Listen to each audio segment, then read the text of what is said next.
What's better than Anchor's podcast creation tools? Nothing. Mankind has always searched for evidence of God's perfection, and we found it. Anchor is the easiest way to make a podcast. Anchor gives you everything you need in one place for free, which you can use straight from your phone or computer. The creation tools allow you to record and edit your podcast so it sounds great. They'll distribute your podcast for you so it can be heard everywhere. Spotify, Apple Podcasts, Google Podcasts, and the lesser of the podcast platforms like Stitcher. You can easily make money from your podcast with no minimum listenership. I've made $5, and I've been doing this for 3 months. So, download the Anchor app or go to anchor.fm to get started. Guys, a woman talked to me today when I was going to the store. I held the door open for her. She said, "Thank you." And as I walked in, she said, "What's that on your arm?"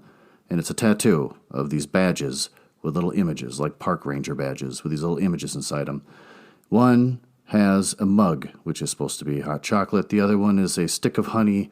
The next one is a little flower with a smiley face. And the last one is a clock that says 2, like 2 a.m. And I explained to her that my daughter came up with a tattoo of a happy memory of hers when she woke up at 2 in the morning and she wasn't feeling good and she had a sore throat and a cough. And so we looked up how to take care of that online. And we came up with the hot chocolate and the honey to help with the cough. And then we played Plants vs. Zombies until she finally went to bed.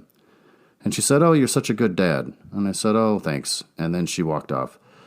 Oh, before she walked off, I said, "Oh, why'd you ask?" And she said, "Oh, because I saw the honey on your arm and I raise bees." And I said, "Oh, you raise bees?" And then she said, "Yeah," and then that was it.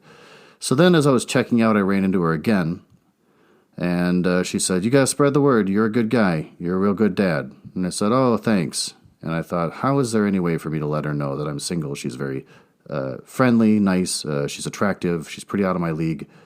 But, is there any way for me to let her know without being too obvious? And then I realized she raises bees.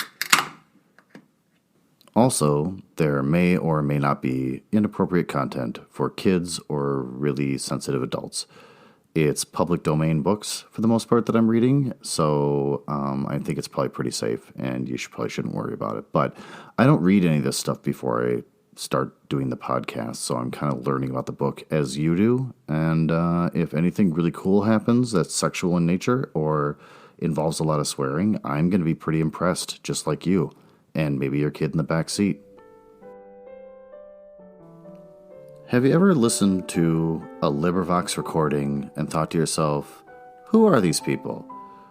Who's the guy with the labored breath and the cats yelling in the background that takes the time to read Anne of Green Gables to me? I found myself more focused on the individual reading the book than the actual story itself. Sitting there studying, listening for little sounds. The cars outside the window, the creaks and groans from the floor above the head of a neighbor who lives upstairs in the apartment. That is what I would like to recreate here for you with Nuzzle House Audio. I am Glenn Nuzzles. Tonight, we will continue reading from The Iron Heel by Jack London. Chapter 4, Slaves of the Machine. Where we left off in Chapter 3, Avis had tracked down Jackson the One-Armed Man, questioned him about how he lost his arm in the factory, and if he really was done wrong by society, and she found him boring and stupid. So, she hunted down his lawyer, who is a sniveling man who is described more than once as whining, and all his responses were in a whine. And he told her that yes, he did sell Jackson out. He didn't do his job as a lawyer because he knew that he would get recognition and a higher pay probably if he were to play ball with the big boys and he could feed his family. She went back to Ernest and told him he was right and perfect in everything he does. And Ernest indignantly said, "I know," and said, "I guess I'm going to leave your dad's house now." And so also we found out that Ernest is really obsessed with healthcare and who's paying more than the others. Apparently, since he's a revolutionary and he's into gunplay, he's going to have to pay more, and he thinks that sucks. So now on to Chapter 4, Slaves of the Machine.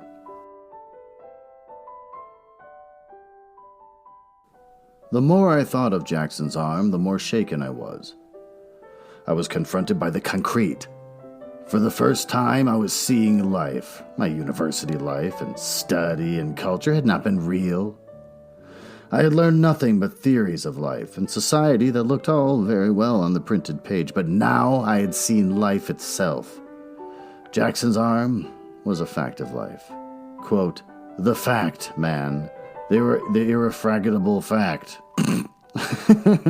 Irrefragable. I'm going to let that one go. Of Ernest was ringing in my consciousness. It seemed monstrous, impossible, that our whole society was based upon blood. And yet there was Jackson. I could not get away from him. Constantly my thoughts swung back to him as the compass to the pole. He had been monstrously treated. His blood had not been paid for in order that a larger dividend might be paid, and I knew a score of happy, complacent families that had received those dividends, and by that much had profited by Jackson's blood. If one man could be so monstrously treated and society move on its way unheeding, might not many men be so monstrously treated? I remember Ernest's women of Chicago who toiled for 90 cents a week, and the child slaves of the southern cotton mills he had described. And I could see their wan white hands, from which the blood had been pressed, at work upon the cloth out of which had been made my gown. And then I thought of the Sierra Mills, and the dividends that had been paid, and I saw the blood of Jackson upon my gown as well. Jackson, I could not escape. Always my meditations led me back to him. Down in the depths of me I had a feeling that I stood on the edge of a precipice. It was as though I were about to see a new and awful revelation of life. And not I alone. My whole world was turning over. There was my father. I could see the effect Ernest was beginning to have on him. And then there was the bishop. When I had last seen him, he looked a sick man. He was at high nervous tension, and in his eyes there was an unspeakable horror. From the little I learned, I knew that Ernest had been keeping his promise of taking him through hell. But what scenes of hell the bishop's eyes had seen, I knew not, for he seemed too stunned to speak of them. Once, the feeling strong upon me that my little world and all the world was turning over, I thought of Ernest as the cause of it. And I also thought, quote, we were so happy and peaceful before he came, and in the next moment I was aware that the thought was a treason against truth. And Ernest rose before me transfigured, the apostle of truth, with shining brows and the fearlessness of one of God's own angels, battling for the truth and the right. Jeez. And battling for the successor of the poor and lonely and oppressed. Oh, lonely too? He's battling for people like me back in 1900. And then there arose before me another figure, the Christ. He, too, had taken the part of the lowly and oppressed, and against all the established power of priests and Pharisee, and I remembered his end upon the cross, and my heart contracted with a pang as I thought of Ernest. Was he, too, destined for a cross? He, with his clarion call and his war-noted voice, and all the fine man's vigor of him. This is so weird to read. And in that moment, I knew that I loved him, of course. Wow, it's so easy. And that I was melting with desire to comfort him. Oh, and I thought of his life. She wants to fix him. A sordid, harsh, and meager life it must have been. And I thought of his father, who had lied and stolen for him and had been worked to death. And he himself had gone into the mills when he was 10! All my heart seemed bursting with desire to fold my arms around him and to rest his head upon my breast.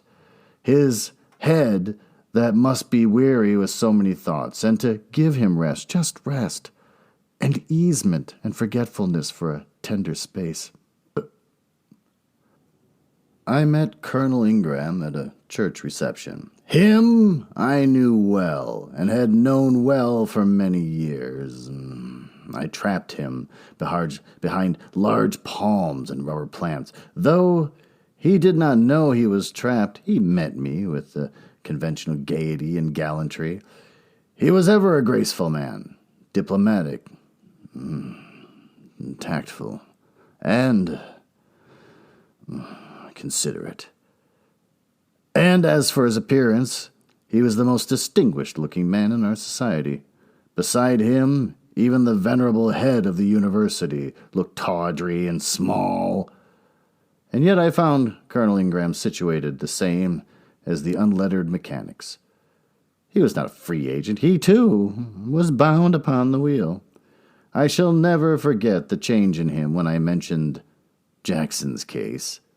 His smiling good nature vanished like a ghost. A sudden, frightful expression distorted his well-bred face. I felt the same alarm that I had felt when James Smith broke out. But Colonel Ingram did not curse. That was the slightest difference that was left between the working man and him. He was famed as a wit, but he had no wit now, and unconsciously, this way and that, he glanced for avenues of escape, but he was trapped amid the palms and rubber trees. Oh, he was sick of the sound of Jackson's name. Why had I brought the matter up? He did not relish my joke. It was poor taste on my part and very inconsiderate. Did I not know that in his profession personal feelings did not count? He left his personal feelings at home when he went down to the office. At the office, he had only professional feelings. Should Jackson have received damages, I asked. Certainly, he answered. That is, personally, I have a feeling he should. But that has nothing to do with the legal aspects of the case. He was getting his scattered wits slightly in hand. Tell me, has right anything to do with the law? I asked. You have used the wrong initial consonant. He smiled in answer. Might? I queried, and he nodded his head. And yet we are supposed to get justice by means of the law? That is the paradox of it, he countered. We do get justice. You are speaking professionally now, are you not? I asked. Colonel Ingram blushed. Actually blushed. And again he looked anxiously about him for a way of escape, but I blocked his path and did not offer to move. Tell me, I said, when one surrenders his personal feelings to his professional feelings, may not the action be defined as a sort of spiritual mayhem? I did not get an answer. Colonel Ingram had ingloriously bolted, overturning a palm in his flight. Oh, that's pretty dramatic. Just broke him down like that. Next, I tried the newspapers. I wrote a quiet, restrained, dispassionate account of Jackson's case. I made no charges against the men with whom I talked, nor, for that matter, did I even mention them. I gave the actual facts of the case, the long years Jackson had worked in the mills, his effort to save the machinery from damage and the consequent accident, and his own present wretched and starving condition. The 3 local newspapers rejected my communication. Likewise did the 2 weeklies. I got hold of Percy Layton. He was a graduate of the university, had gone in for journalism, and was then serving his apprenticeship as a reporter on the most influential of the 3 newspapers. He smiled when I asked him the reason the newspapers suppressed all mention of Jackson or his case. Editorial policy, he said. We have nothing to do with that. It's up to the editors. But why is it policy, I asked.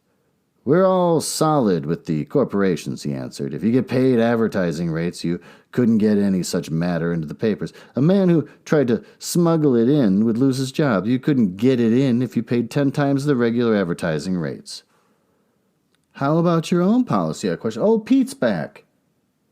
You're alive and crawling all over my table. Stay away from me. Nope, don't come over here. Oh, he curls up into a ball when I blow on him. That's adorable. Poor little guy. Yeah, get off my table, man. Go somewhere else. Go. There you go. Go running. Oh, man, he runs real fast. That made my skin tingle. Ugh. I love Pete. but he creeps me out. Oh, my skin's tingling. How about your own policy, I question. It would seem your function is to twist truth at the command of your employers, who, in turn, obey the behests of the corporations. I haven't anything to do with that. He looked uncomfortable for a moment, then brightened as he saw his way out. I, myself, do not write untruthful things.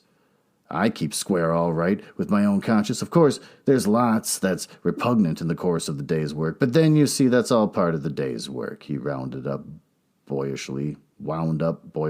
I'll just make up words. Yet you expect to sit at an editor's desk someday and conduct a policy.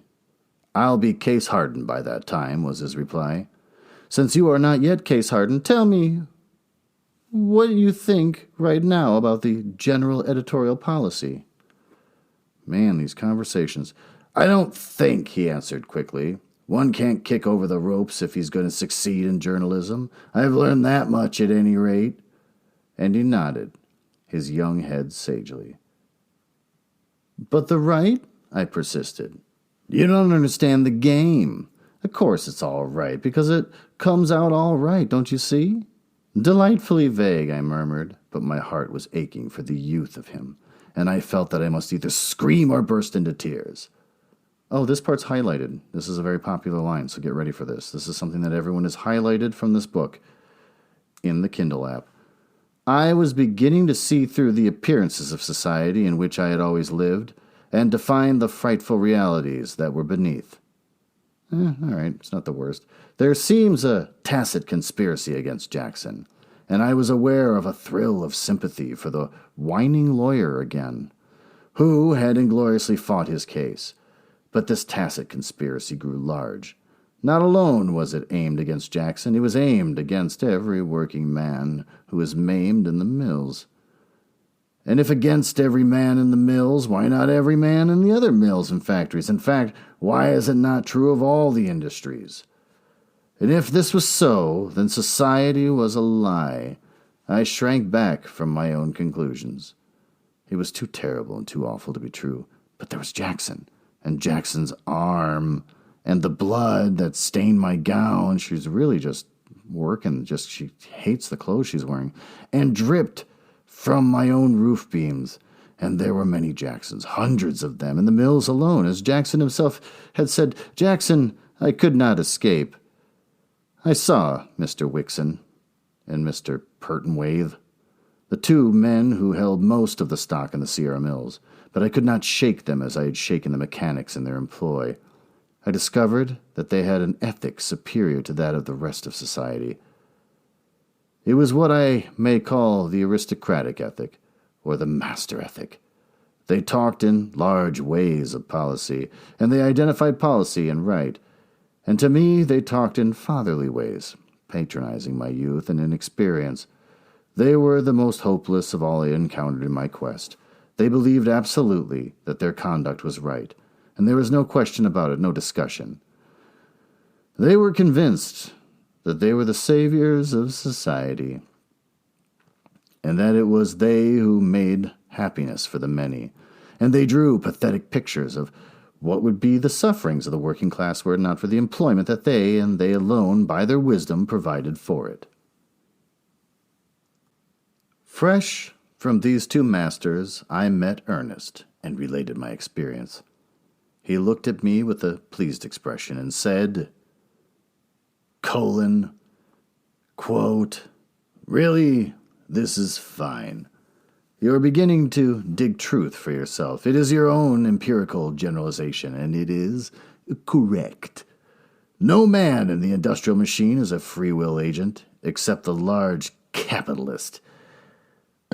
And he isn't, if you'll pardon the Irishism. Oh man, there's a little link number next to it, and it would explain what Irishism is to me, except that I don't want to click it. So let's see if I highlight it. Dictionary definition. Download the free dictionary. I don't care. I'm downloading it. I want to see what Irishism is. 25%. 35%. 55%. Oh yeah, it's just picking up speed now. Okay, almost there. Still no definition found. Great, we're never going to know what Irishism means, except that it's probably just weirdly rude towards Irish people. You see, the masters are quite sure that they are right in what they are doing. That is the crowning absurdity of the whole situation. They are so tied by their human nature that they can't do a thing unless they think it's right. They must have a sanction for their acts. When they want to do a thing, in business of course, they must wait till there arises in their brains somehow a religious or ethical or scientific or philosophic concept that the thing is right. And then they go ahead and do it, unwitting that one of the weaknesses of the human mind is that the wish is parent to the thought. No matter what they want to do, the sanction always comes. They are superficial casuists. I'm learning new words. A person who uses clever but unsound reasoning, especially in relation to moral questions. A sophist. Let's hear what they say as the pronunciation of casuists? Casuists. Well, that didn't help with a robot voice. Casuists. Casuists. All right, fine, whatever. They are Jesuitical. Ooh, I'm not going to just spend the whole episode looking up new words. They even see their way of doing wrong, that right may come of it. Oh, this part's underlined. Somebody likes this. One of the pleasant and axiomatic fictions they have created is that they are superior to the rest of mankind in wisdom and efficiency. Therefrom comes their sanction to manage the bread and butter of the rest of mankind. They have even resurrected the theory of the divine right of kings. Commercial kings in their case. Quote, the weakness in their position lies in that they are merely businessmen.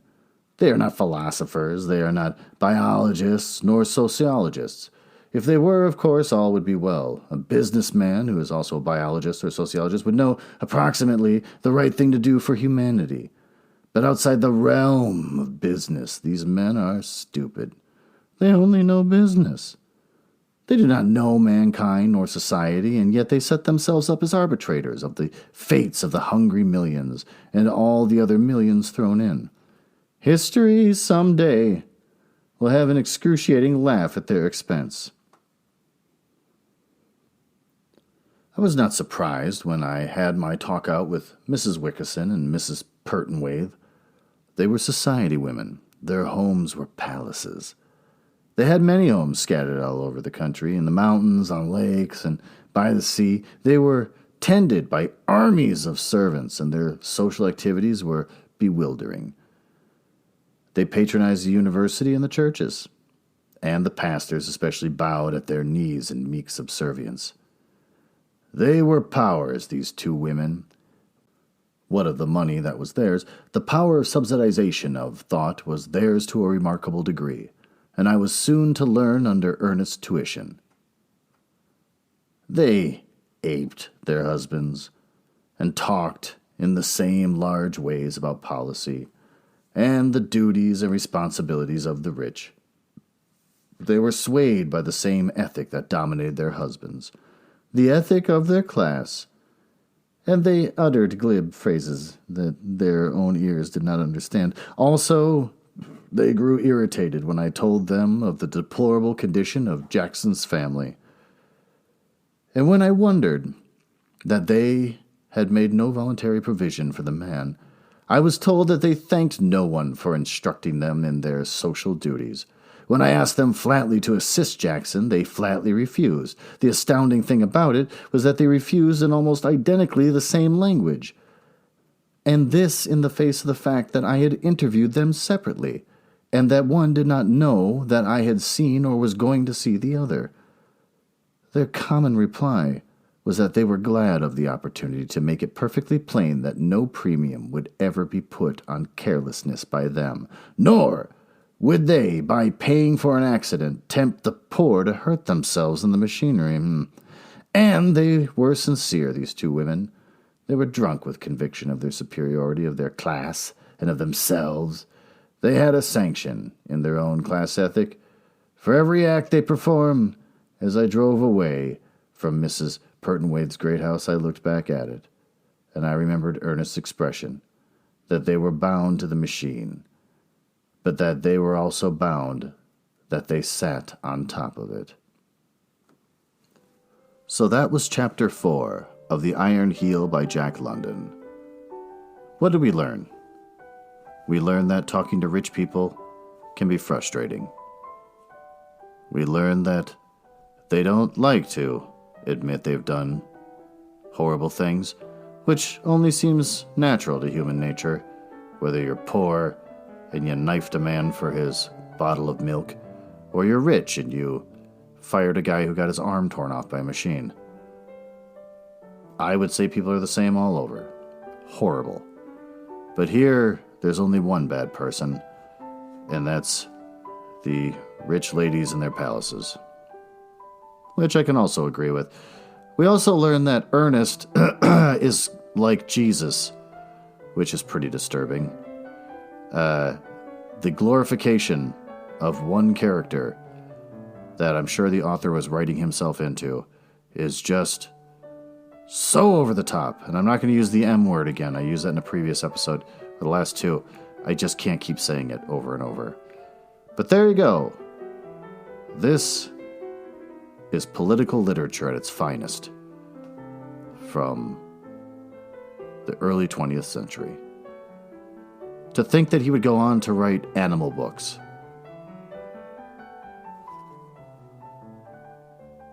Oh, and Pete's alive.